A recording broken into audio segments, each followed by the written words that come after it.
What is up YouTube? This is Gail from Blackwing Gaming coming at you, and today I'm going to be bringing my ABC deck profile.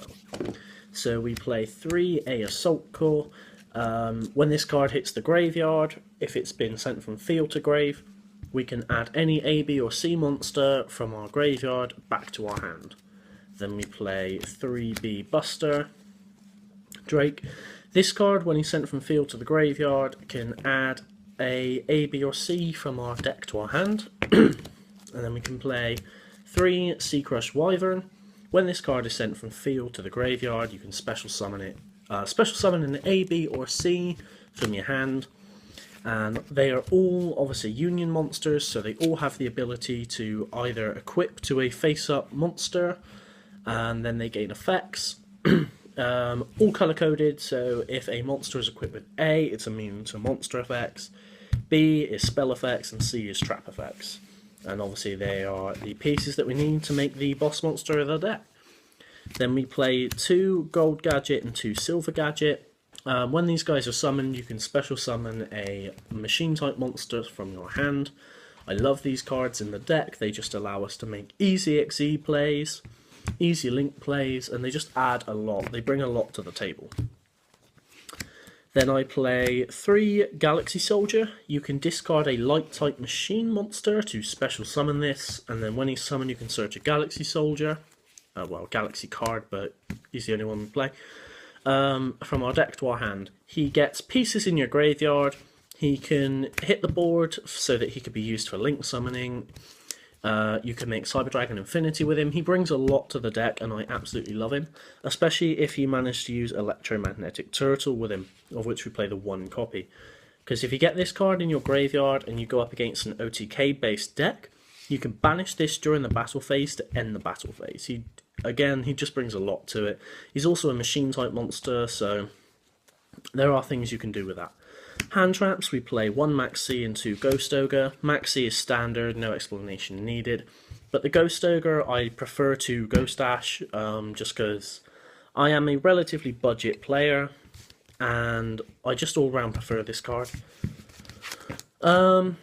Next we play 3 Union Hanger, because this is the combo enabler of the deck. When it's activated, you can search an A, B or C from your deck to hand. And then when a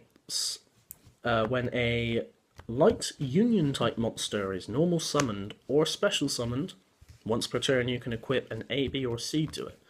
So it just gets your pieces in play as quickly as it can. You can link summon with it then to get their effects off. And this card is just fantastic in the deck. Wouldn't take it out. Absolutely. Must play at 3. Then we play triple terraforming to make sure that we see the Union Hanger. If you guys leave 5 comments asking for it down in the comment section below, I will show you guys my ABCD, which is ABC Destrodo deck profile, where one of these is cut for a set rotation, and obviously we play Dragon's Ravine, Destrudo, and a bunch of other cards. Pretty much the entire deck's idea changes, but for now we're playing 3 terraforming because we want to see the Union Hanger as much as possible.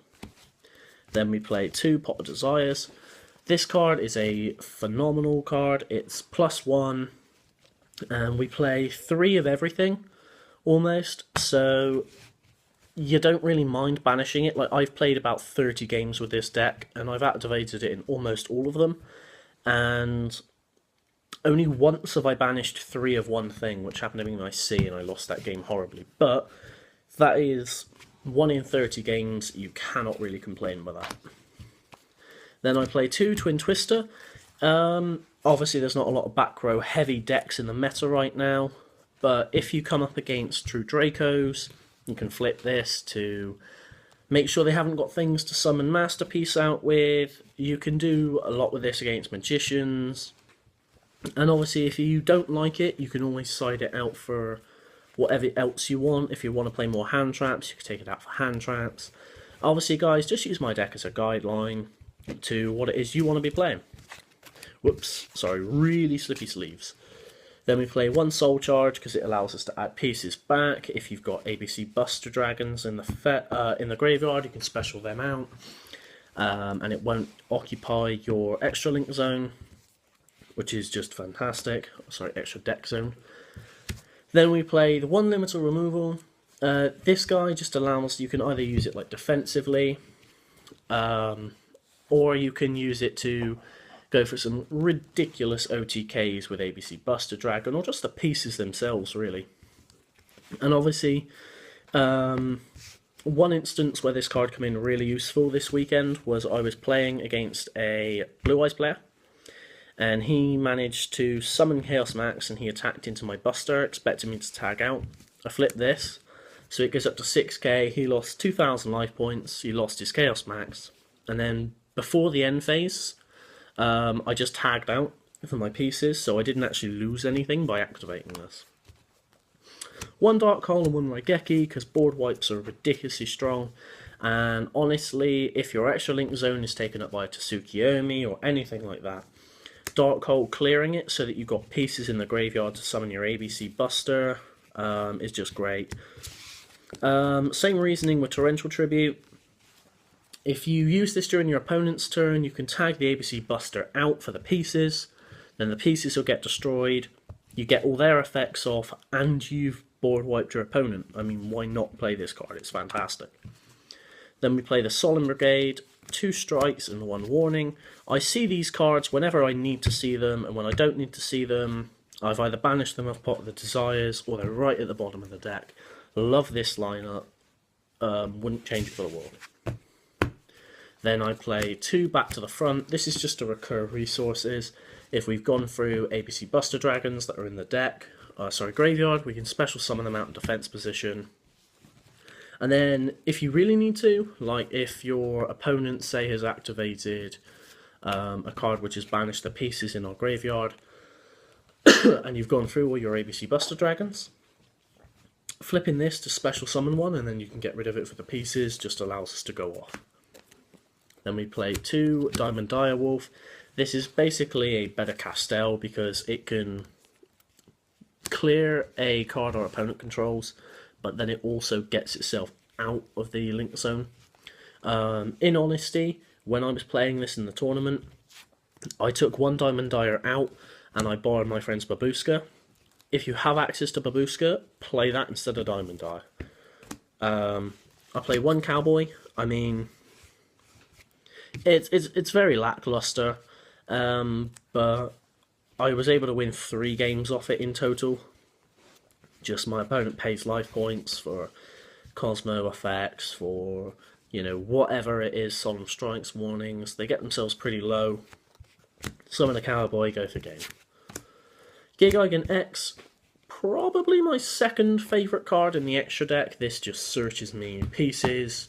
It searches me gadgets that I can then summon a piece, go for links. I'm in love with this card. Same with Bujin to Tsukiyomi.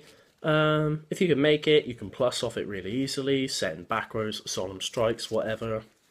And it gets pieces to the graveyard and adds cards to hand. Why wouldn't you run it? And we're playing the Galaxy Soldiers, so we play 1 Nova, 1 Infinity. Infinity is one of the strongest XZ monsters to ever have been created in this game. It is fantastic and can win games all by itself, especially if you manage to summon this with a Decode Talker and a Buster. You bet you're winning that game. Then we play 1 Utopia, 1 Utopia, 1 Utopia. We play the Utopia package because it just helps us get over,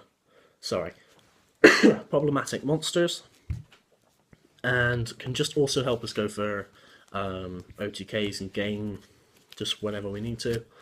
3 of the boss monster because it's mandatory. This card is one of the best fusion monsters ever made. Honestly, it just does. It's the reason the deck is a thing. If we're playing by OCG and it's at 1, then we're not playing ABC. Then we play 2 Decode Talker because it's a link monster which is ridiculously easy to make, offers us protection from targeting, and is just all round great. So that's it for the deck profile, guys. If you liked, please leave a comment and a like on this video, and if you didn't like it, then leave a comment and just tell me about how horrible my voice is, how bad my deck is, and that I need to stop being a scrub and play a good deck. So, thank you very much, guys, for watching. This is Gale from Blackwing Gaming, signing out. Take care.